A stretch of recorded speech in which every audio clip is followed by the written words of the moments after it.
नमस्कार। पिछले national press day पर सौरभ द्विवेदी जी ने सिक्किम में एक स्पीच दी थी जिसमें उन्होंने बताया था कि पत्रकारिता का स्वधर्म क्या होता है, भारत में पत्रकारिता कैसी हो रही है और कैसी होनी चाहिए, पत्रकारिता का स्तर क्या होना चाहिए। मुझे लगता है कि ये वीडियो बहुत ही ज्यादा आई ओपनिंग है और आपको जरूर देखना चाहिए। तो चलिए वीडियो शुरू करते हैं। पत्रकारिता का स्वधर्म क्या है? पत्रकारिता का स्वधर्म है कि जनता, सबसे कमजोर जनता की सबसे मुखर आवाज बने। पर यह आवाज कन्वेंशनली सिर्फ पॉलिटिकल और क्राइम रिपोर्टिंग तक सीमित रह गई थी। आप आज भी कोई न्यूज़पेपर उठाइए, टीवी चैनल देखिए डिजिटल, तो आपको सबसे पहले फलाने पॉलिटिशियन ने ये कहा, यहाँ पे आग लग गई, ऐसा हो गया, वैसा हो गया। लेकिन अब जमाना बदल गया है। अब आपको ये भी बताया जाता है लगातार कि किस हीरो हीरोइन ने एयरपोर्ट पे कौन से कपड़े पहने। सही इसे मैं पत्रकारिता नहीं कहता हूं।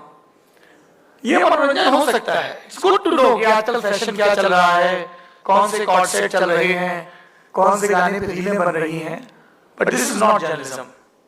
जर्नलिज्म क्या है? जर्नलिज्म ये है कि कॉन्स्टिट्यूशन के पहले पन्ने पर जिसका जिक्र है, हम भारत के लोग, we the people of India, ये वी बहुत बड़ा है।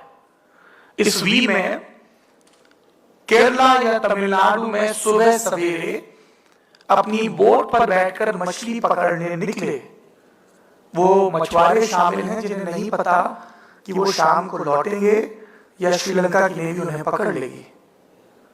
इस वी में सिक्किम के गोरखा, भूटिया, लेपचा शामिल हैं जिनकी कई चिंताओं में एक चिंता अपनी भाषा और कल्चर को बचाने की चिंता है। इस वी में नागालैंड के बॉर्डर पर तैनात वो नागा शामिल हैं जिन्हें इंसर्जेंसी भी रोकनी है, पर एट द सेम टाइम ये भी देखना है कि सिविल अनरेस्ट की वजह क्या है। इस वी में मणिपुर है, इस वी में गुजरात है, इस वी में जम्मू कश्मीर है, सारे राज्य हैं। और सिर्फ नेगेटिव नहीं है, सुबह सवेरे हौसला लेकर स्कूल जाते बच्चे हैं, आज कुछ नया सीखेंगे, किसी की चोटी खींचेंगे, किसी की कॉपी पे कलम चला देंगे, 2 नए टेबल याद करेंगे, शाम को भूखे लेकिन दिमाग से भरे घर लौटेंगे। इस वी में ज्ञान का इंतजार करते लोग हैं, इस वी में खेत की तरफ जाते लोग हैं कि इस बार फसल बढ़िया होगी।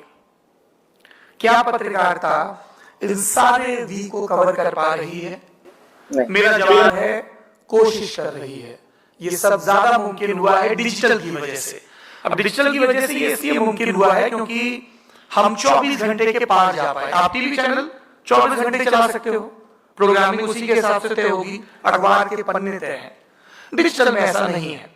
हम लोग जब इंटरव्यू करते हैं, जैसे पिछले दिनों मुझे हिंदुस्तान के महान फुटबॉलर सुनील छेत्री का इंटरव्यू करने का मौका मिला। मैंने भी देखा था वो इंटरव्यू, देखना चाहिए। इंटरव्यू करोगे 1 पन्ना छाप सकते हो, टीवी क्लिक करोगे 1 घंटा चला सकते हो। हमने 2.5 घंटे बात की, सब बताया उन्होंने, ठंडे पानी से क्यों नहाना चाहिए, मेहनत करना क्यों जरूरी है, मम्मी जब पिटाई करें तब कैसे बचना चाहिए। ये सबसे महत्वपूर्ण सबक था जो उन्होंने बताया।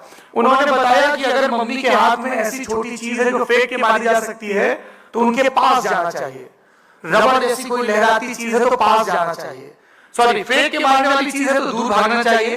लेकिन कोई ऐसा औजार है उनके हाथ में जो वो हाथ में ही पकड़े पकड़े चलाएंगी तो उनके पास जाना चाहिए, लिपट जाना चाहिए और खूब जोरों से रोने लगना चाहिए। Somebody may say this is not journalism. I say this is very much journalism, क्योंकि एक बहुत सफल आदमी आपको एक ही बार में डिसिप्लिन की बात कर रहा है कि ट्रेनिंग बहुत जरूरी है। If you want to be great, if you are really passionate about something, every day you have to practice it. रियाज, अभ्यास रोज करना है। But at the same time उस अनुशासन के चक्कर में रूखा सूखा नहीं हो जाना है, मुस्कुराना नहीं भूलना है, जिंदगी के लुत्फ को नहीं भूलना है। ये कोई सजा नहीं है। प्रेस बदलते स्वरूप में जिंदगी की इन गतिविधियों को दिखा पाती है। आप अपने एक क्लिक पर अपने फेवरेट स्पोर्ट्समैन के बारे में जान सकते हैं या स्पोर्ट्स वुमेन के बारे में जान सकते हैं, अपने पॉलिटिशियंस के बारे में जान सकते हैं। जी, तो पत्रकारिता सिर्फ लोगों क्या कर रहे हैं वही दिखाना नहीं है। पत्रकारिता में बहुत कुछ आता है और जिन्होंने बी को एक्सप्लेन किया कि बी में कौन कौन से लोग आते हैं, हर तरह के लोग जो बी द पीपल में बी में आते हैं ना, वो भी बहुत जरूरी था। और पत्रकारिता और जो सुनील छेत्री का इंटरव्यू उन्होंने बताया, मेरे को लगता है वो आपको जरूर देखना चाहिए। वो बहुत ही आई ओपनिंग इंटरव्यू है। वो अगर आपने नहीं देखा है तो लल्लन टॉप पर जाके वो इंटरव्यू जरूर देखिएगा। वो और अगर आपको वीडियो बहुत अच्छा लगा हो तो प्लीज चैनल को सब्सक्राइब करिएगा। धन्यवाद।